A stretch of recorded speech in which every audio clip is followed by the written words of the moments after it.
నమస్తే మిత్రులారా, నేను మీ శ్రీనివాస్ చౌహాన్ అడ్వకేట్. మిత్రులారా, ఒక భాగస్వామ్య వ్యాపారం నిర్వహిస్తున్నప్పుడు మనలోని ఒక భాగస్థుడు మనకు తెలియకుండానే, అంటే మిగతా భాగస్థులకు తెలియకుండానే తనకు నచ్చిన వ్యక్తులను ఆ వ్యాపార సంస్థలో భాగస్వామిగా చేర్చుకునే వెసులుబాటు అతనికి ఉంటుందా? మిత్రులారా, ఏదైనా ఒక పార్ట్నర్షిప్ బిజినెస్ మనం నిర్వహిస్తున్నప్పుడు ఇండియన్ పార్ట్నర్షిప్ యాక్ట్ 1932 ప్రకారంగా ఆ వ్యాపార సంస్థ మనము ఫరం రిజిస్ట్రేషన్ చేసుకోవాలి.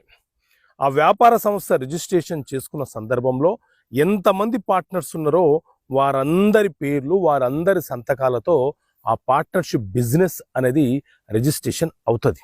అయితే ఈ ఇండియన్ పార్ట్నర్షిప్ యాక్ట్ 1932 సెక్షన్ 31 ఏం చెప్తుంది అంటే, ఎంతమంది భాగస్తులు ఉన్నారో